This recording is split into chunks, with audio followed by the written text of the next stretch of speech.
আজকে নতুন যারা আসছেন সবাইকে শুভেচ্ছা এবং উপস্থিত আমাদের রাজাপুর উপজেলা যুব অধিকার পরিষদের সভাপতি আকরাম ভাই, আমাদের জেলা দপ্তর সম্পাদক নাসির ভাই, আমাদের ছাত্র অধিকার পরিষদের সভাপতি আলামিন ভাই এবং আমাদের জেলা মূলের নাইম ভাই, আমাদের জেলা ছাত্র অধিকার পরিষদের সাব্বির ভাই, যুগ্ম সাধারণ সম্পাদক সাব্বির ভাই, আমাদের সোহাগ ভাই আছে রাজাপুর উপজেলা যুব অধিকার পরিষদ। তো সবাইকে ধন্যবাদ। আজকে আপনারা আগ্রহী করে যারা আসছেন, মূলত গণ অধিকার পরিষদ সেই বাংলাদেশে হঠাৎ করে কোনো রাজনৈতিক দল না। বাংলাদেশের ইতিহাসে আমরা যাদেরকে দেখি, যেমন জাতীয় পার্টির কথা বলছে, জাতীয় পার্টি কিন্তু রাজনৈতিক দল হিসাবে বাংলাদেশে প্রতিষ্ঠিত হয় নাই। তারা সামরিক বাহিনী থেকে সেনা শাসনের মাধ্যমে তারা দল প্রতিষ্ঠিত কইরা, সেটা স্বৈর শাসক করুক এমনি করুক, তারা দেশ পরিচালনা করছে। বিএনপিও এরকম সামরিক বাহিনীর ইয়াতে আসে আন্ডারে। তো আজকে গণ অধিকার পরিষদ সেই 18 থেকে রাজপথে আন্দোলন সংগ্রাম করে তারপর আজকে এখানে আসছে। জননেতা নুরুল হক নূর, উনি অতি সাধারণ দলের এবং তার বাংলাদেশের তার নিজস্ব কোনো স্বার্থের জন্য তিনি রাজনীতি করেন না। বাংলাদেশের মানুষ ইতিমধ্যে যারা বিবেচনা করে তারা বুঝে গেছে। কারণ নুরুল হক নূর যদি স্বার্থের জন্য রাজনীতি করত তাহলে অনেক আগেই সে 2-1টা এমপি মন্ত্রী হয়ে সেই বাংলাদেশ বেগমপাড়ার বাসিন্দা হইতে পারত, কিন্তু উনি সেটা করেন নাই। কারণ উনি দেশের জন্য রাজনীতি করেন। উনি রাজপথে মাইরি খাইয়া 10 মিনিট পরে যখন হুশ হয় তখন ও দেশের মানুষের কথা বলে। উনি জেলখানায় যাইয়া যখন হাজতের সামনে দেশের মানুষের কথা বলে। শত আন্দোলন সংগ্রামের পরেও তিনি এদেশের জনগণের বাইরে কথা বলেন না, জনগণের পক্ষেই আছেন। তো আজকে এই 24শে জুলাই আগস্টের এই গণ অভ্যুত্থানের পরে বাংলাদেশে একটা নতুন সুযোগ এসেছে।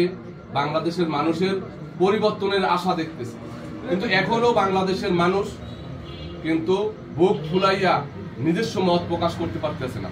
বর্তমান যে পরিস্থিতি হইতে আছে এখনো কিন্তু মনের কথা কেউ বলতে পারতেছে না। বাংলাদেশের মানুষ মনে মনে এখনো পরিবর্তন চায়। সেই পরিবর্তনটা কিন্তু গত 54 বছরের যারা দেশ শাসন করছে তাদের ভিতরে খুঁজে পায় না। তারা নতুন ভাবে পরিবর্তন চায়। বাংলাদেশের মানুষ বিপি নুরুল হক নূরকে গ্রহণ করতেছে। আপনারাও যারা আজকে সাতুরে থেকে আসছেন, আপনারা অলরেডি একটা লিস্ট দিচ্ছেন, তার মানে আপনারা আন্তরিকভাবে আসছেন। তো এরকম ভাবে বাংলাদেশের সমস্ত জায়গা থেকেই নুরুল হক নূরকে গ্রহণ করে নিচ্ছে। এখন আমাদের আজকে যারা আমাদের থানা পর্যায়ে, জেলা পর্যায়ে, ইউনিয়ন পর্যায়ে যে নেতাকর্মী যারা আছে, তাদের এখন গণ অধিকার পরিষদ তথা নুরুল হক নূরের সালাম ঘরে ঘরে পৌঁছে দিতে হবে। সেটা যেভাবে হোক, আপনি এক ইউনিয়নে আছেন, ওই ইউনিয়ন থেকে চায়ের দোকানে আপনার পৌঁছে দিতে হবে। চা খাইতে আছেন, চার কথা বলার মধ্যে আমাদের দলের, আমাদের নেতার কথা মনে করাই দিতে হবে, সবাই চিনে। এইভাবে কইরা জনগণের কাছে জনগণ আমাদের সালাম গ্রহণ করবে।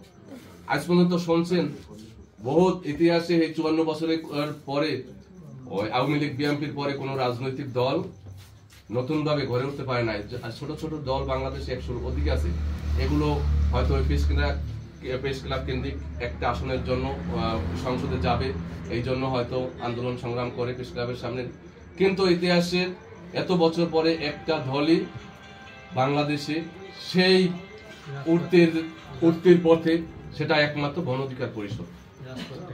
সারা বাংলাদেশে এখন তাদের জোয়ার আসছে কিসের জন্য? তারা বাংলাদেশের মানুষ জানে যে একমাত্র এই দলই রাজপথ থেকে হামলা মামলা শত বাধার পরেও আজকে এইখানে টিকে আসছে।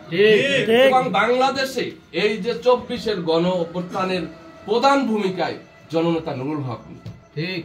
সেটা নুরুল হক নূর মৌখিকভাবে সবাই সাথে না বললে আস্তে আস্তে প্রচার হইতে আছে। আপনারা যারা দেখা গেছে যে অনলাইন ফেসবুক ইউটিউব চালান আস্তে আস্তে দেখতে আছেন যে কে অনেকজনে অনেক রকম ভাবে মাস্টার মাইন্ড এটা ওটা বইলা সুযোগ সুবিধা নিতে আছে, কিন্তু যেটা সত্য সে সত্য প্রকাশ হবেই।